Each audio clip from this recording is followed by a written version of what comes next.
আসসালামু আলাইকুম, welcome back to our channel. আজকে আমরা শিখব প্রেজেন্ট টেন্স এবং এর চারটি ধরন। গত ভিডিওতে টেন্স কি এবং এর তিনটি প্রকার নিয়ে আলোচনা করা হয়েছিল। এই ভিডিওটি শেষ করলে আপনি নিজের মতো করে প্রেজেন্ট টেন্সে ইংরেজিতে কথা বলতে পারবেন এবং এক্সামে বিভিন্ন টপিকের উপর বানিয়ে লিখতে পারবেন। So let's begin. তো আমাদেরকে প্রথমেই জানতে হবে প্রেজেন্ট টেন্স কি। আগে একটু টেন্স নিয়ে কয়েক সেকেন্ড আলোচনা করে নিই। টেন্স হলো অর্থ হলো সময় বা কাল। টেন্সকে প্রেজেন্ট, পাস্ট এবং ফিউচার এই তিনটে ভাগে ভাগ করা যাবে। এই তিনটি প্রকারের আবার প্রত্যেকটি চারটি প্রকার করে টোটাল টেন্স হচ্ছে 12 প্রকার। সেই 12 প্রকার থেকে আজকে প্রেজেন্ট টেন্স নিয়ে আলোচনা করব। এই প্রেজেন্ট টেন্সের আবার চারটি ভাগ রয়েছে: present indefinite tense, present continuous tense, present perfect tense এবং final present perfect continuous tense. So আমাদেরকে প্রথমে জানতে হবে প্রেজেন্ট টেন্স কি। অ্যাকচুয়ালি প্রেজেন্ট টেন্স বলতে আমরা বুঝি যে এই কাজটা এখন হচ্ছে বা ঘটছে বা যেগুলো নিয়মিত হয় এবং ঐতিহাসিক সত্য, বৈজ্ঞানিক সত্য, ডেইলি ওয়ার্ক, সাধারণ সত্য, অভ্যাসগত কর্ম, সেগুলো হচ্ছে প্রেজেন্ট টেন্স। এই প্রেজেন্ট টেন্সের যে চারটি প্রকার রয়েছে, আজকের ভিডিওতে আমরা সেই চারটি প্রকার নিয়ে আলোচনা করব। সো আমরা প্রথমেই খেয়াল করব present indefinite tense. Present indefinite tense বলতে কি বোঝায়? প্রেজেন্ট ইনডিফিনিট টেন্স বলতে আমরা বুঝি কোনো কাজ সচরাচর হয় বা বর্তমানে হয়, চিরন্তন সত্য, ঐতিহাসিক সত্য, বৈজ্ঞানিক সত্য বা অভ্যাসগত কর্ম, অর্থাৎ যেগুলো আমরা প্রতিদিনই করে থাকি। সো প্রেজেন্ট ইনডিফিনিট টেন্সের স্ট্রাকচার হচ্ছে অ্যাফার্মেটিভের ক্ষেত্রে অ্যাফার্মেটিভ স্ট্রাকচারটি হচ্ছে সাবজেক্ট প্লাস ভার্বের ফার্স্ট ফর্ম, এবং ভার্বটা যদি সাবজেক্টটা যদি থার্ড পারসন সিঙ্গুলার নাম্বার হয় তাহলে ভার্বের সাথে এস বা ইয়েস যুক্ত হবে, দেন অবজেক্ট, দেন এক্সটেনশন যদি থাকে, এক্সটেনশন। এক্ষেত্রে প্রেজেন্ট ইনডিফিনিট টেন্সের এটা হচ্ছে অ্যাফার্মেটিভ স্ট্রাকচার। নেগেটিভ স্ট্রাকচারটা হবে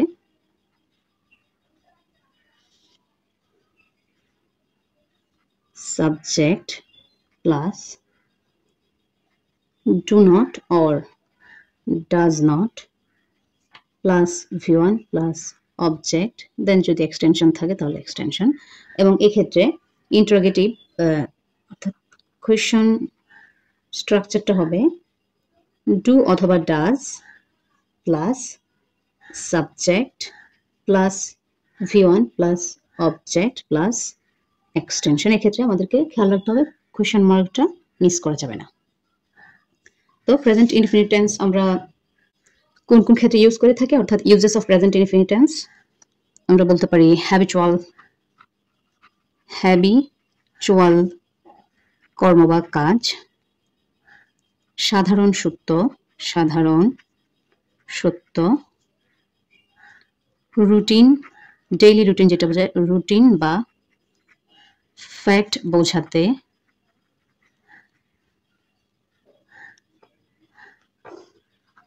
ইউনিভার্সাল ট্রুথ অর্থাৎ চিরন্তন সত্য বোঝাতে, সায়েন্টিফিক ট্রুথ বা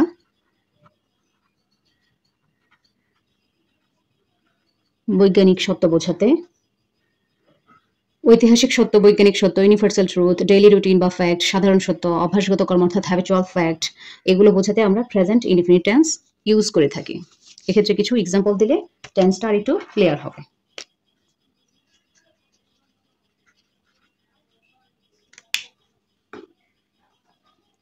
For example,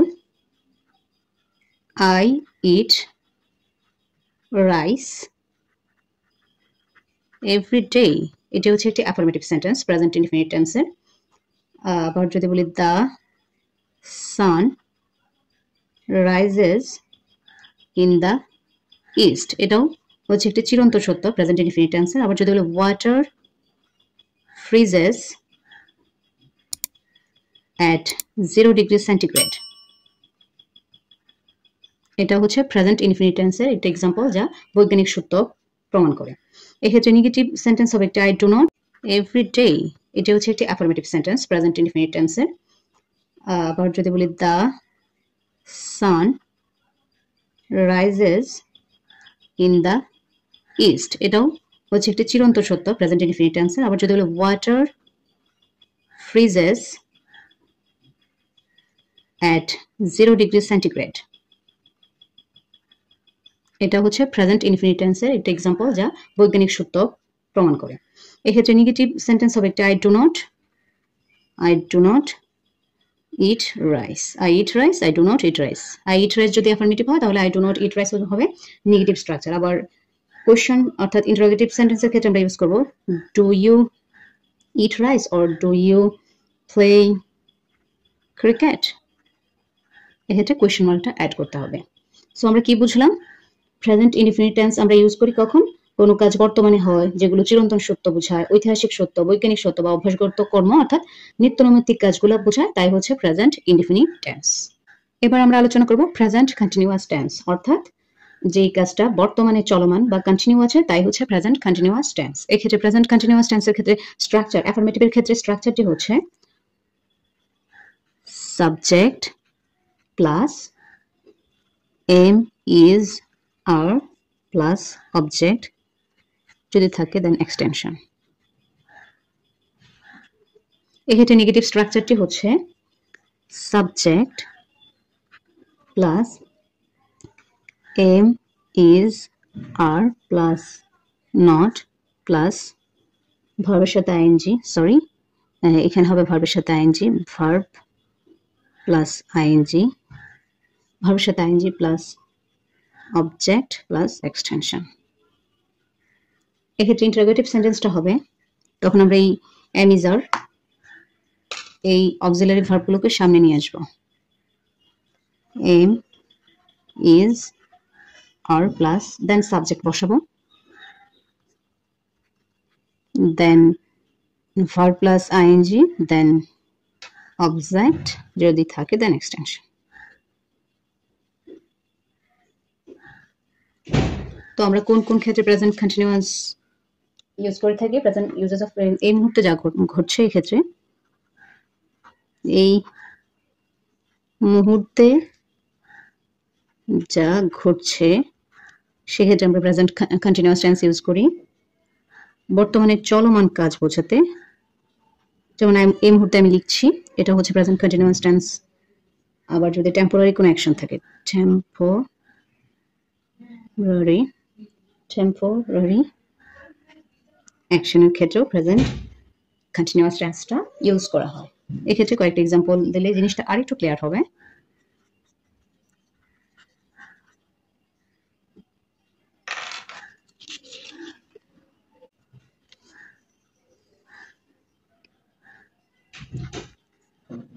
I am reading a book. They are playing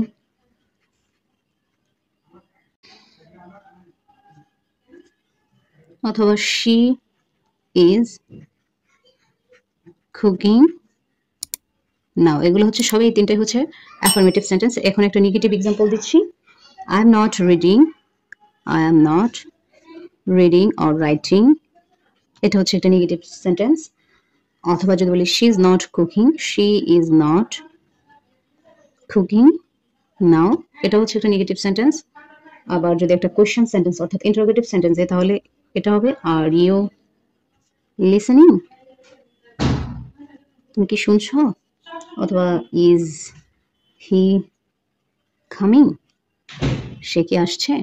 এটা হচ্ছে একটা interrogative sentence. So at last আমরা কি বুঝতে পারলাম?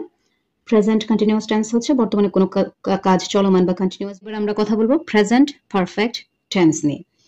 কোনো কাজ এইমাত্র শেষ হয়েছে এবং এর ফলাফল বা প্রভাব এখনো বর্তমান আছে, তাকে প্রেজেন্ট পারফেক্ট টেন্স বলা হয়। এক্ষেত্রে আমরা একটু স্ট্রাকচারটা খেয়াল করব। অ্যাফার্মেটিভের ক্ষেত্রে স্ট্রাকচার হবে subject plus have or has plus V3 plus object plus extension. এক্ষেত্রে নেগেটিভের ক্ষেত্রে স্ট্রাকচারটা হবে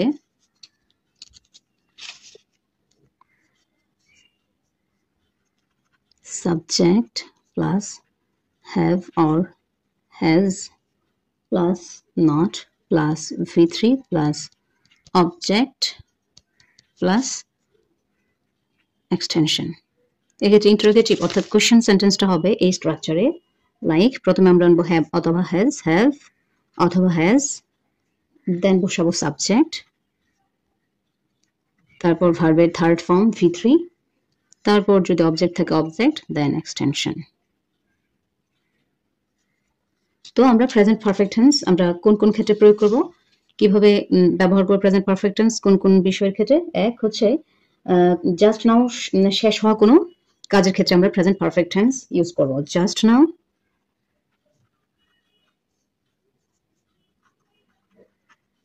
শেষ হওয়া কোনো কাজ, জাস্ট নাও শেষ হওয়া কোনো কাজ, কোনো কাজের ফলাফল এখন আছে, কোনো কাজের ফলাফল এখনো, কোনো কাজের ফলাফল এখনো আছে, এক্ষেত্রে আমরা প্রেজেন্ট পারফেক্ট টেন্স ইউজ করব। আবার যে কোনো লাইফ এক্সপিরিয়েন্সের ক্ষেত্রে আমরা প্রেজেন্ট পারফেক্ট টেন্সটা ইউজ করব। কিছু উদাহরণের মাধ্যমে বিষয়টা আরেকটু ক্লিয়ার হবে। খেয়াল করুন, I have finished my homework. এটা হচ্ছে প্রেজেন্ট পারফেক্ট টেন্সের একটি অ্যাফার্মেটিভ সেন্টেন্স। আবার যদি বলি I have not finished, আমি শেষ করিনি, অথবা I have not finished my homework, এটা হচ্ছে একটি নেগেটিভ স্ট্রাকচার। আবার যদি বলি have you finished or have you eaten, তুমি কি খেয়েছো, এটা হচ্ছে একটি কোয়েশ্চেন সেন্টেন্স অর্থাৎ ইন্টারোগেটিভ সেন্টেন্স। সো আমরা অ্যাফার্মেটিভ, নেগেটিভ এবং ইন্টারোগেটিভ এই তিনটি স্ট্রাকচার ফলো করে জাস্ট নাও শেষ হওয়া কোনো কাজ, কোনো কাজের ফলাফল এখনো আছে বা কোনো লাইফ এক্সপিরিয়েন্স খুব সহজেই এই স্ট্রাকচারগুলোর মাধ্যমে বর্ণনা করতে পারি বা লিখতে পারি। এবার আমরা আলোচনা করব প্রেজেন্ট পারফেক্ট কন্টিনিউয়াস টেন্স, যা প্রেজেন্ট ইনডিফিনিট টেন্সের সর্বশেষ প্রকার, সেটা নিয়ে। এক্ষেত্রে আমাদের প্রথমেই জানতে হবে প্রেজেন্ট পারফেক্ট কন্টিনিউয়াস টেন্স বলতে আমরা কি বুঝি। যে টেন্স দ্বারা কোনো কাজ পূর্বে শুরু হয়ে বর্তমানে চলতেছে বোঝায় তাকে প্রেজেন্ট কন্টিনিউয়াস টেন্স বলে। কি বলেছি আমি? যে টেন্স দ্বারা কোনো কাজ পূর্বে শুরু হয়ে বর্তমানে চলছে এরকম বোঝায়, সেটাই হচ্ছে present perfect continuous tense. For example যদি বলি Kiran has been solving the problem for 5 hours, Kiran কি এই সমস্যাটি সমাধান করছে 5 ঘন্টা ধরে বা 5 ঘন্টা যাবত, এটাই হচ্ছে প্রেজেন্ট পারফেক্ট কন্টিনিউয়াস টেন্সের একটি এক্সাম্পল। আমি স্ট্রাকচারগুলো লিখে দিচ্ছি। এক্ষেত্রে অ্যাফার্মেটিভের ক্ষেত্রে স্ট্রাকচারটা হচ্ছে সাবজেক্ট প্লাস হ্যাভ অথবা has plus been plus verb plus ING, যেহেতু এটা কন্টিনিউয়াস অল টাইম আমাদেরকে আইএনজি ফর্মটা লিখতে হবে। অবজেক্ট প্লাস সিন্স অথবা ফর প্লাস টাইম, সিন্স অথবা ফর প্লাস টাইম। এবার নেগেটিভের ক্ষেত্রে স্ট্রাকচারটা হবে সাবজেক্ট প্লাস হ্যাভ অথবা হ্যাজ প্লাস নট, যেহেতু এটা নেগেটিভ না বোধক, সো আমাদেরকে নট যুক্ত করতে হবে। Not plus been plus verb plus ING plus object plus since অথবা ফর প্লাস টাইম, সময়টা উল্লেখ করতে হবে। অ্যান্ড কোয়েশ্চেন অর্থাৎ ইন্টারোগেটিভ সেন্টেন্সের ক্ষেত্রে স্ট্রাকচারটা হবে হ্যাভ অথবা হ্যাজ, আমরা আগে আনবো হ্যাভ অথবা has plus subject plus been plus verb plus ING plus object plus since অথবা ফর প্লাস টাইম। এক্ষেত্রে আমাদেরকে খেয়াল রাখতে হবে কোয়েশ্চেন মার্কটা যেন কোনোভাবেই মিস না হয়। তো আমরা কোন কোন ক্ষেত্রে প্রেজেন্ট পারফেক্ট কন্টিনিউয়াস টেন্সটা প্রয়োগ করব, এক্ষেত্রে আমাদেরকে খেয়াল রাখতে হবে